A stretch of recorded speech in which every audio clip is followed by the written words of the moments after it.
Hi dear students, I welcome you all in the mock test number 7 of our daily basis mock test series जिसमें हम JK SSB का सारा syllabus cover करेंगे through important MCQs। Dear friends, आज का हमारा session freedom struggle of India पर रहेगा जिसमें हम वो सारे इंपॉर्टेंट क्वेश्चंस आपके साथ डिस्कस करेंगे जो JK SSB ने आपसे कई सारे पेपर्स में पूछे हैं। डियर फ्रेंड्स, आज का ये सेशन स्टार्ट करने से पहले छोटी सी रिक्वेस्ट है मेरी आपसे, अगर आपने अभी तक ये प्लेटफॉर्म सब्सक्राइब नहीं किया है तो चैनल को ज़रूर सब्सक्राइब करना एंड वीडियोस को डियर फ्रेंड्स लाइक भी करना एंड अपने फ्रेंड्स के साथ शेयर भी करना। So without further ado let us move to our first question. हमारा पहला क्वेश्चन है, in which year Quit India Movement was started. तो हमारी कंट्री में क्विट इंडिया मूवमेंट कब चलाया गया था? Our option is option number B. तो 1942 में क्विट इंडिया मूवमेंट चलाया जाता है in our country. Dear friends, कुछ important points regarding Quit India Movement आपने याद रखने हैं जो बार बार आपसे एग्जाम्स में पूछे गए हैं। सबसे पहले आपको याद रखना है कि क्विट इंडिया मूवमेंट को कहा जाता है अगस्त क्रांति भी। क्या कहा जाता है? अगस्त क्रांति भी। ये आपको याद रखना है, पूछा जाता है। नेक्स्ट डियर फ्रेंड्स, आप ये याद रखोगे कि क्विट इंडिया मूवमेंट को कहा जाता है लीडरलेस मूवमेंट भी। क्या कहा जाता है डियर फ्रेंड्स? लीडरलेस मूवमेंट भी। क्यों कहा जाता है क्विट इंडिया मूवमेंट को लीडरलेस मूवमेंट? क्योंकि डियर फ्रेंड्स, जब 8 अगस्त महात्मा गांधी ने क्विट इंडिया मूवमेंट लॉन्च किया था 1942 में, फिर 9 अगस्त को सारे इंपॉर्टेंट लीडर्स को जेल में रखा जाता है। इस तरह से कोई भी इंपॉर्टेंट लीडर इस क्विट इंडिया मूवमेंट को ऑर्गेनाइज के लिए नहीं रहा था, इसीलिए क्विट इंडिया मूवमेंट को कहा जाता है लीडरलेस मूवमेंट भी। यह आपको याद रखना है। नेक्स्ट इंपॉर्टेंट पॉइंट आपको डियर फ्रेंड्स ये याद रखना है कि इसी क्विट इंडिया मूवमेंट में father of the nation Mahatma Gandhi ने डू एंड डाई का स्लोगन भी दिया था। तो पूछा जाता है, बताइए डू एंड डाई का स्लोगन महात्मा गांधी ने किस मोमेंट के दौरान दिया था? तो वो था हमारा quit India movement. I hope कि ये सारे पॉइंट्स आप एज इट इज़ याद रखोगे। Let us move to next important question. देखो डियर फ्रेंड्स, मैं ज़्यादा एक्सप्लेन इसलिए करता हूँ ताकि आप जब ये सेशन कंडक्ट करोगे आपको मैं ज़्यादा से ज़्यादा रिवाइज कराऊँ, वो सारे पॉइंट्स रिवाइज कराऊँ जो आपसे एग्जाम्स में पूछे जाते हैं। Let us move to next question. The credit of discovering the sea route of India goes to the. तो सबसे पहले इंडिया तक सी रूट किसने डिस्कवर किया था? तो ये थे हमारे पुर्तगीज़। तो आपको याद रखना है कि पुर्तगीज़ पहले यूरोपियन हैं जिन्होंने इंडिया तक सी रूट की खोज की थी। कुछ इंपॉर्टेंट पॉइंट्स डियर फ्रेंड्स आप याद रखोगे। सबसे पहले ये आप लोकेट करो, ये है हमारा इंडिया। क्या है? हमारा इंडिया। एंड ये है पुर्तगाल। कहाँ पर है पुर्तगाल? यहाँ पर है पुर्तगाल डियर फ्रेंड्स। यहाँ से पुर्तगाल से यहाँ से सी रूट लिया गया था एंड इस तरह से ये सी रूट कहाँ तक खोजा गया था? इंडिया तक। ये आपको याद रखना है। जिस पर्सन ने ये सी रूट खोजा था उस पर्सन का नाम है वास्को डी गामा। क्या है नाम? Vasco D gamma. कब इसने ये सी रूट खोजा था? 1498 में। 1498 में आपको याद रखना है। तो सबसे पहले पुर्तगीज़ जो इंडिया आए थे उनका नाम है वास्को डी गामा। कब आए थे ये इंडिया? 1498 में। एंड कहाँ पर लैंड किया था? कालीकट में। कहाँ पर? कालीकट में। कालीकट कहाँ पर है प्रेजेंट डे? ये केरल कोझिकोड केरल की सिटी है ये, जिसको एंशिएंट टाइम्स में कालीकट कहा गया था। ये आपको याद रखना है। एंड कालीकट के उस टाइम जो किंग थे उनका नाम है ज़ेमोरिन। क्या है उनका नाम? ज़ेमोरिन ने ग्रैंड वेलकम दिया था वास्को डी गामा को, क्योंकि एज अ फॉरेनर था हमारी कंट्री में, एज अ गेस्ट के तौर पर ज़ेमोरिन ने इसका ग्रैंड वेलकम किया था। किसका? वास्को डी गामा का। एंड वास्को डी गामा ने फिर यहाँ से शिप लिया था भरा हुआ किससे? स्पाइसेस से, जिनमें पेपर था एंड भी कई सारे स्पाइसेस थे एंड मेडिसिनल प्लांट्स भी लिए थे हमारे यहाँ से। डियर फ्रेंड्स, इंपॉर्टेंट आपको ये याद रखना है कि वास्को डी गामा को जितना कॉस्ट आया था सी रूट को खोज करने के लिए एंड यहाँ इंडिया तक पहुँचने के लिए जितना भी कॉस्ट आया था उसका 60 times, what a huge profit, उसका 60 टाइम्स प्रॉफिट उसने पाया था। ये आपको याद रखना है कि 60 टाइम्स मोर प्रॉफिट उसने पाया है उस खर्ची का, उस एक्सपेंडिचर का जो उसको लगा था इंडिया तक आने के लिए। इसी लालच में आकर फिर वास्को डी गामा फिर से इंडिया आए थे 1501 में, ये आपको याद रखना है। एंड यहाँ पर अब इसने क्या किया, इसने फिर यहाँ पर फैक्ट्री एस्टेब्लिश की थी। कहाँ पर? कालीकट में। तो फर्स्ट फैक्ट्री पुर्तगीज़ ने कहाँ पर डाली है? तो कालीकट में। ये कई बार पूछा गया है, याद रखना है आपको। फिर सेकंड फैक्ट्री भी वास्को डी गामा ने यहाँ पर एस्टेब्लिश की है फॉर द ट्रेडिंग पर्पस। वो इसने एस्टेब्लिश की थी कैननौर में, जिसको आज कैननौर कहा जाता है केरल में। एंड ये नेक्स्ट फैक्ट्री और second factory Vasco D gamma ने एस्टेब्लिश की थी 1505 में। ये सारे इंपॉर्टेंट पॉइंट्स आपको एज इट इज़ याद रखने। अब डियर फ्रेंड्स, एक और इंपॉर्टेंट पॉइंट आपको ये याद रखना है कि सबसे पहले जो पुर्तगीज़ आए थे उनका नाम है वास्को डी गामा। बताइए सेकंड पुर्तगीज़ जो इंडिया आए थे वो कौन थे? वो थे पेड्रो अल्वारेज कैब्रल। कौन थे? Pedro Alvarez Cabral. कब आए थे ये इंडिया? 1500 एडी में। कब आए थे? 1500 एडी में। ये आपको याद रखना है। डियर फ्रेंड्स, एक और इंपॉर्टेंट पॉइंट आप ये याद रखोगे कि पहले पुर्तगीज जिन्होंने इंडिया आना चाहा था लेकिन वो आ नहीं पाए थे, वो कैप ऑफ गुड होप तक आए थे।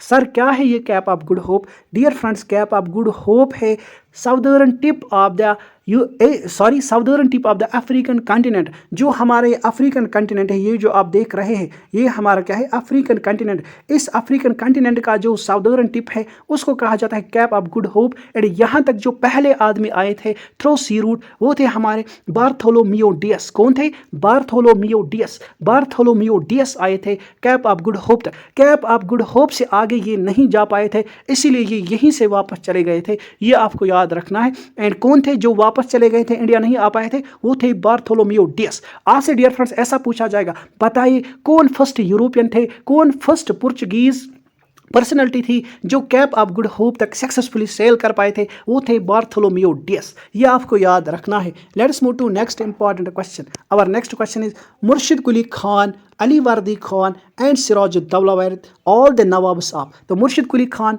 Ali Vardi Khan and Sirajuddaula were the the nawabs of Bengal. ये आपको याद रखना, ये कई बार पूछा गया है। Let's move to next question.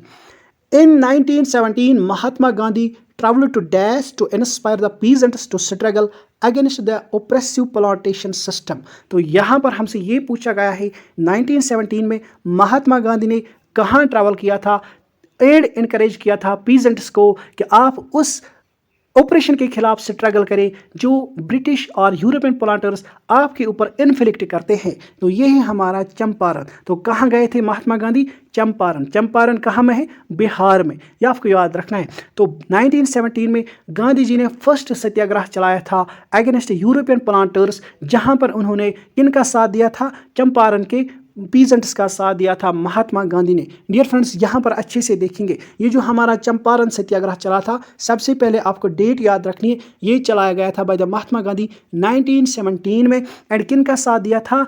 Champaran Bihar के पीजेंट्स का साथ दिया था। क्योंकि यहाँ पर क्या हुआ था, यहाँ पर जो यूरोपियन प्लांटर्स थे वो फोर्स कर रहे थे, कंपेल कर रहे थे चंपारण के पीजेंट्स को कि आप अपनी खेत में ग्रो करोगे इंडिगो। इंडिगो क्या है? ये एक कैश क्रॉप है, इसको आप ग्रो करोगे। अगर किसी के पास 20 बीघा ज़मीन है तो वो 3 पार्ट्स पर क्या करेगा? इंडिगो की कल्टीवेशन करेगा। इसके बाद जब वो इंडिगो की कल्टीवेशन करेगा, इंडिगो को प्रोड्यूस करेगा, उसके बाद वो ये इंडिगो हमें भेजेगा एंड उस प्राइस पर भेजेगा जो हम उसके लिए डिटरमिन करेंगे, उसके लिए डिसाइड करेंगे। देखो डियर फ्रेंड्स, कितना ऑपरेशन हुआ था यहाँ पर पीजेंट्स का। इसलिए महात्मा गांधी ने चंपारण सत्याग्रह चलाया था चंपारण बिहार में 1917 में। डियर फ्रेंड्स, यहाँ पर आपसे पूछा जाते हैं, बताइए सबसे पहले महात्मा गांधी किसके कहने पर गए थे चंपारण सत्याग्रह चलाने? तो वो आपको याद रखना है, राजकुमार शुक्ला के कहने पर। किसके कहने पर? राजकुमार शुक्ला ने कंपेल किया था और परसुएड किया था महात्मा गांधी को कि आप चंपारण आइए एंड जो हमारे पीजेंट्स वहाँ पर अंडर एक्सप्लॉयटेशन पिस रहे हैं उनका आप हेल्प करिए यहाँ पर। एंड ब्रिटिशर्स, जो ब्रिटिश प्लांटर्स हैं, उनको आप रोकिए कि वो हमारे पीजेंट्स पर ये ऑपरेशन ना करें। तो यहाँ पर आपको याद रखना है, यहाँ पर एक इंपॉर्टेंट पॉइंट आपसे पूछा जाता है, बताइए 3 काठिया सिस्टम क्या है? तो 3 काठिया सिस्टम क्या है? 3 काठिया सिस्टम वो सिस्टम है जहाँ पर ब्रिटिश प्लांटर्स कंपेल कर रहे थे चंपारण के पीजेंट्स को कि अगर आपके पास 20 बीघा ज़मीन है तो 3 बीघा पर आपने क्या करना है, इंडिगो ग्रो करना है। इसी को कहा जाता है 3 काठिया सिस्टम। तो यहाँ पर आपको ये भी याद रखना है, चंपारण सत्याग्रह को ही कहा जाता है इंडिगो रिवोल्ट भी, जो आपको याद रखना है। Let us move to next question dear friends.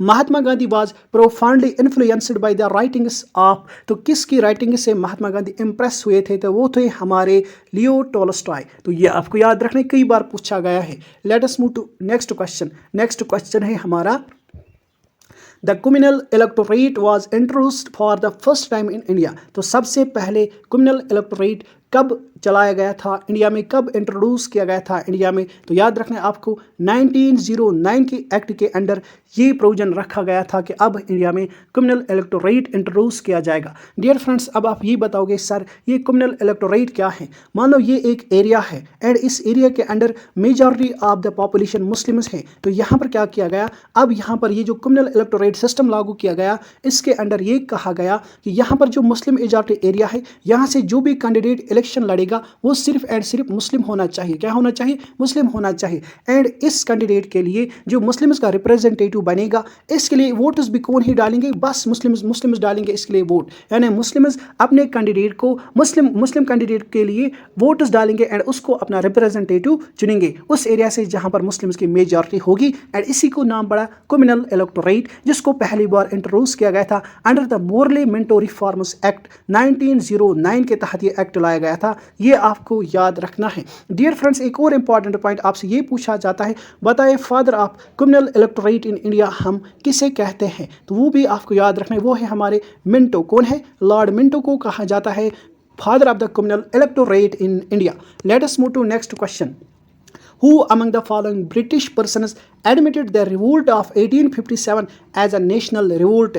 किस ब्रिटिशर ने ये एक्सेप्ट और एडमिट किया था कि जो रिवोल्ट ऑफ 1857 रहा है इंडिया में, ये था नेशनल रिवोल्ट, तो वो है हमारे डिज़रायली साहब। कौन है, डिज़रायली। तो याद रखना डियर फ्रेंड्स, 1857 रिवोल्ट को इंडियन हिस्टोरियंस ने कहा है कि ये है national movement of our country, but जो ब्रिटिशर्स है उन्होंने कहा नहीं, ये नेशनल मूवमेंट नहीं है, ये था एक माइन्यूट सा रिवोल्ट जिसमें काफ़ी सारे जो इंडियंस थे उन्होंने पार्टिसिपेशन नहीं ली थी, तो इस तरह से इसको नेशनल रिवोल्ट नहीं कहा जाएगा। एंड इसमें कुछ छोटे छोटे काजेज थे, पर्सनल ग्रीवेंसेस थे, उनके लिए ये रिवोल्ट चला था। बट हमने क्या कहा कि ये एक नेशनल मूवमेंट था हमारी कंट्री में, जिसमें क्या थे, हमारे जो लोग थे उन्होंने मिलकर हिस्सा लिया था अगेंस्ट ब्रिटिशर्स। एंड इस ब्रिटिशर ने सबसे पहले ये एक्सेप्ट किया था, जिन्होंने सबसे पहले एक्सेप्ट किया था कि हाँ नेशनल, ये जो रिवोल्ट ऑफ 1857 चला था, ये था national revolt.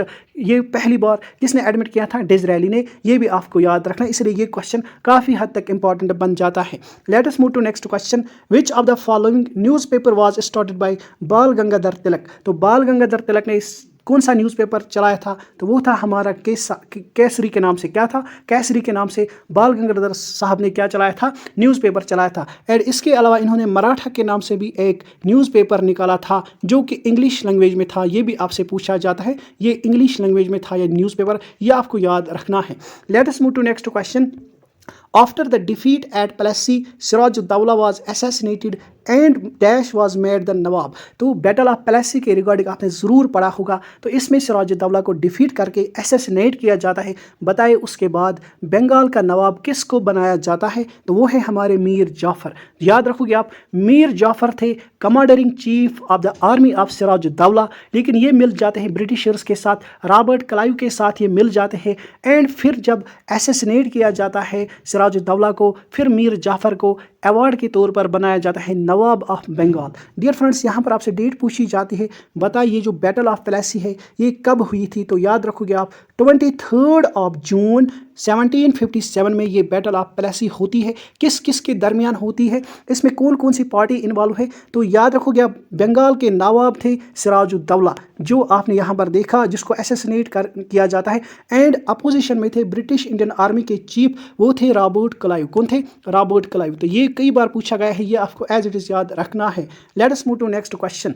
Who of the following attended all the 3 round table conferences, किसने सारी की सारी राउंड टेबल कॉन्फ्रेंसेस कंडक्ट की है, तो वो है हमारे B.R. अम्बेडकर। तो याद रखोगे आप, ये राउंड टेबल कॉन्फ्रेंसेस कहाँ चली थी, ये चली थी लंदन में, ये आपको याद रखना है, जो काफ़ी बार पूछा गया है। तो यहाँ पर आपको ये याद रखना है, इन तीनों राउंड टेबल कॉन्फ्रेंसेस में हिस्सा किसने लिया था, ये आपको याद रखना है B.R. अम्बेडकर, ये आपको याद रखना है। एंड आपसे पूछा जाता है बताइए किस राउंड टेबल कॉन्फ्रेंस में गांधी जी ने हिस्सा लिया था, तो वो थी सेकंड राउंड टेबल कॉन्फ्रेंस, ये भी आपको याद रखना है, ये भी आपसे पूछा जाता है। Let us move to next important question. Next question है हमारा, the editor of Young India and Harijan was, तो हरिजन एंड यंग इंडिया के नाम से न्यूज़पेपर्स किसने निकाले थे, तो याद रखोगे आप, वो थे हमारे महात्मा गांधी। डियर फ्रेंड्स, यहाँ पर कुछ इंपॉर्टेंट बुक्स जो गांधी जी ने कंपोज की है एंड कुछ इंपॉर्टेंट न्यूज़पेपर्स जो गांधी जी ने निकाले हैं, बार बार आपसे पूछे जाते हैं। सबसे पहले माई एक्सपेरिमेंट्स विद ट्रुथ, ये थी autobiography of Mahatma Gandhi. Autobiography हम उस बुक को कहते हैं जो कोई राइटर अपनी ज़िंदगी के इवेंट्स पर लिखता है। दूसरी बुक इंपॉर्टेंट निकाली है महात्मा गांधी ने, हिंद स्वराज, कब निकाली थी, 1909 में। तीसरी book India of my dreams, ये भी गांधी जी ने लिखी है। सत्याग्रह इन साउथ अफ्रीका, ये भी गांधी जी की एक बुक है जिसमें उन्होंने वो सारी सत्याग्रह अपने इस किताब में लिखी है जो इन्होंने कहाँ पर की है, साउथ अफ्रीका में, ये भी आपको याद रखना है। न्यूज़पेपर जो प्रोमिनेंट न्यूज़पेपर्स निकाले हैं father of the nation Mahatma Gandhi ने, उनमें द ग्रीन पम्पलेट जिसको निकाला गया था 14 अगस्त 1896 राजकोट से, इंडियन ओपिनियन 1903 में निकाला गया था by the Mahatma Gandhi south Africa से, यंग इंडिया 1919 में निकाला था महात्मा गांधी ने इंडिया से, हरिजान के नाम से न्यूज़पेपर गांधी जी ने निकाला था 1932 में। तो ये सारे इंपॉर्टेंट बुक्स एंड न्यूज़पेपर्स आपसे बार बार पूछे गए हैं, इनको एज इट इज़ याद रखोगे। नेक्स्ट क्वेश्चन है हमारा, हु गेव द स्लोगन इनकिलाब जिंदाबाद, किसने स्लोगन दिया था इनकिलाब जिंदाबाद, यहाँ पर हमारा सही आंसर है भगत सिंह। तो याद रखोगे आप, भगत सिंह ने ये स्लोगन दिया था इनकिलाब जिंदाबाद। बट डियर फ्रेंड्स, यहाँ पर आपको ये याद रखना है कि अगर आपसे पूछा जाए इस स्लोगन यानी इनकिलाब जिंदाबाद स्लोगन को किसने कॉइन किया था, तो वो है हमारे हसरत मोहानी। कौन है, हसरत मोहानी, ये आपको याद रखना है। हसरत मोहानी ने इस स्लोगन को कॉइन किया था एंड इसी स्लोगन को फिर पॉपुलराइज किया गया था by the Bhagat Singh. Let us move to next important question.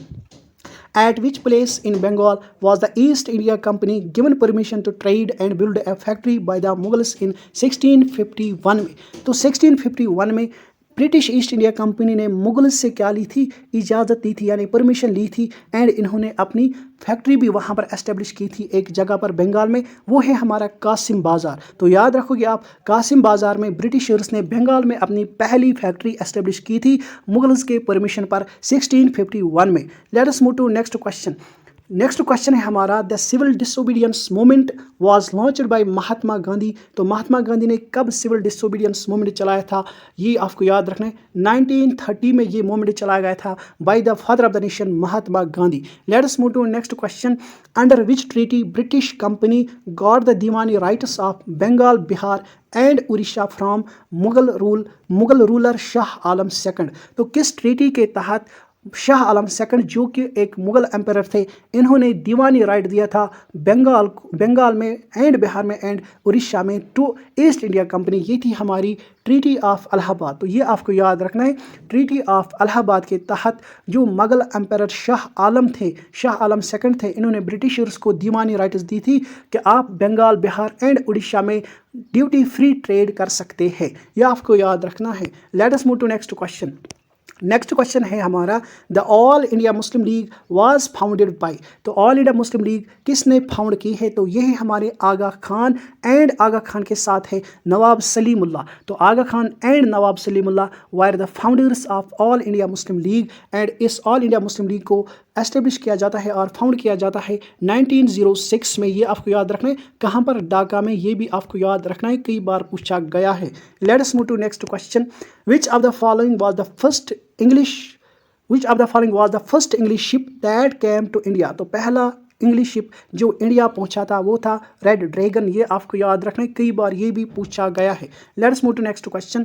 Through which principle oblique device did Mahatma Gandhi strive to bridge economic inequalities, तो किस प्रिंसिपल और डिवाइस के तहत महात्मा गांधी ने इकोनॉमिक इनइक्वालिटीज़ को ब्रिज किया था, कम करना चाहता था, वो था हमारा ट्रस्टीशिप थ्योरी। कौन कौन सा प्रिंसिपल था? ट्रस्टीशिप थ्योरी, ये आपको याद रखना है, ये भी कई बार पूछा गया है। Let us move to next question.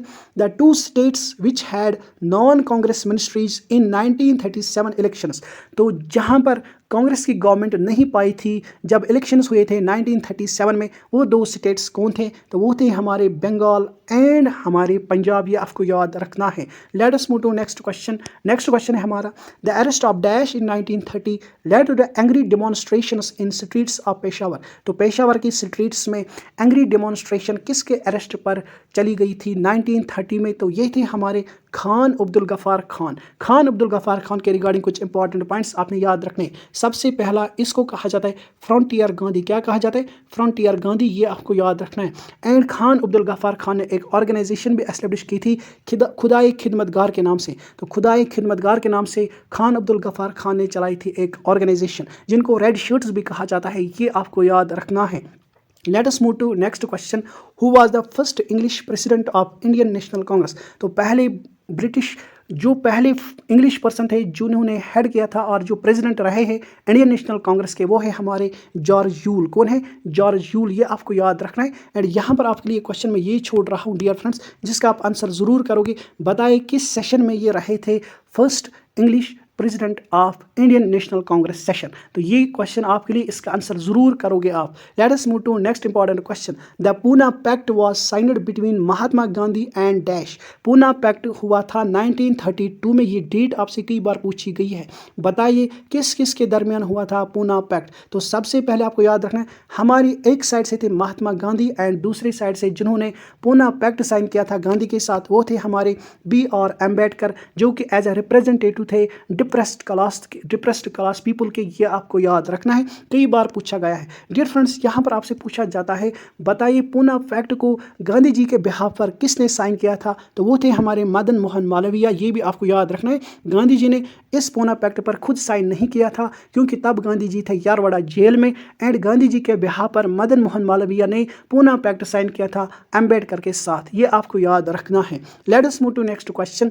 The first viceroy and last governor general of India. तो ब्रिटिश इंडिया, तो first viceroy and last governor general of British India कौन रहे हैं? तो ये है हमारे लॉर्ड कैनिंग। ये आपको याद रखना कि लॉर्ड कैनिंग रहे हैं first viceroy and last governor general of British India. याद रखने डियर फ्रेंड्स, 1857 के रिवोल्ट के बाद एक एक्ट लाया गया था जिसको कहा जाता है एक्ट ऑफ 1958। इसी एक्ट के तहत गवर्नर जनरल के पोस्ट को चेंज करके लाया गया था फर्स्ट वाइसरॉय का पोस्ट। ये आपको याद रखना यानी गवर्नर जनरल को कहा जाने लगा फिर viceroy after the act of 1958। And ये वाइसरॉय एज अ वर्क कर रहा था as a representative of British queen. ये भी आपको याद रखना है। तो लॉर्ड कैनिंग रहे हैं last governor general and first viceroy of British India, जो आपसे कई बार पूछा गया है। Let us move to next important question. In which battle was Sirajuddaula was defeated by Lord Clive. तो ये आपसे मैंने अभी डिस्कस किया इसी सेशन में। तो वो थी हमारी बैटल ऑफ प्लेसी, जो आपको याद रखना है। एंड ये बैटल ऑफ प्लेसी, इसकी डेट आपको याद रखनी है 23 जून 1757 में ये बैटल चली थी, जिसमें क्या हुआ था, सिराजुद्दौला को असैसिनेट किया गया था एंड मीर जाफर को फिर बनाया गया था नवाब ऑफ बंगाल। ये आपको याद रखना है, कई बार पूछा गया है। Let us move to next question. Who was the first Muslim president of the Indian National Congress. तो पहले मुस्लिम जिन्होंने हेड किया था, जिन्होंने प्रिजाइड किया था इंडियन नेशनल कांग्रेस का सेशन, वो है हमारे बदरुद्दीन ताइब जी। ये आपसे कई बार पूछा गया है, ये आप ज़रूर याद रखोगे। डियर फ्रेंड्स, यहाँ पर मैं आपको क्वेश्चन दे रहा हूँ जिसका आंसर आप ज़रूर करोगे कमेंट सेक्शन में। बताइए किस सेशन में बदरुद्दीन ताइब जी हेड रहे थे इंडियन नेशनल कांग्रेस के? तो ये क्वेश्चन आपके लिए है, इसका आंसर ज़रूर करोगे। देखो क्वेश्चन का आंसर ज़रूर करो, हो सकता है कि आपको फिर यही क्वेश्चन देखने को मिले। तो आज लेजीनेस मत रखना, आज अलर्ट होकर इस क्वेश्चन का आंसर ज़रूर ढूंढना अगर आपको पता ना हो। अगर आपको पता है तो कमेंट सेक्शन में ज़रूर करिएगा answer. Let us move to next question. Lord Cornwallis is known for. तो लॉर्ड कॉर्नवालिस किसके लिए जाने जाते हैं? तो option number A is our correct option, permanent revenue settlement. ये आपको याद रखना है। इस परमानेंट रेवेन्यू सेटलमेंट को लागू किया गया था बाय द लॉर्ड कॉर्नवालिस 1793 में। ये डेट आपसे पूछी जाती है। एंड कहाँ पर इसको चलाया गया था? बंगाल में, बिहार में एंड उड़ीसा में। ये आपको याद रखना है, ये भी कई सारे एग्जाम्स में पूछा गया था। उड़ीसा में भी इसको चलाया गया था, जिसको पहले उड़ीसा जाना जाता है। ये सारे पॉइंट्स आपको एज इट इज़ याद रखने हैं। एंड इंडिया में ये चला था टोटल 19% ऑफ एरिया के ऊपर, ये भी आपसे पूछा जा सकता है। And let us move to next question जो आपके लिए है, जिसका आंसर आप ज़रूर करोगे। क्वेश्चन है आपके लिए, who founded the Ramakrishna mission? क्या स्वामी विवेकानंदा, राजा राम मोहन रॉय, रामकृष्ण परमहंस या स्वामी दयानंद सरस्वती ने ये रामाकृष्ण मिशन फाउंड किया था? आप इस क्वेश्चन का आंसर ज़रूर करोगे। एंड अगर आप में से किसी दोस्त ने अभी तक ये प्लेटफॉर्म सब्सक्राइब नहीं किया है तो प्लेटफॉर्म को ज़रूर सब्सक्राइब करें एंड बेल आइकॉन पर भी प्रेस ज़रूर करें ताकि आपको हर एक इंपॉर्टेंट सेशन की नोटिफिकेशन मिलती रहे। डियर फ्रेंड्स, वीडियो को लाइक भी करना एंड अपने फ्रेंड्स के साथ शेयर भी करना। चलो लेते हैं आपसे इसी नोट पर इजाज़त। Goodbye, take care.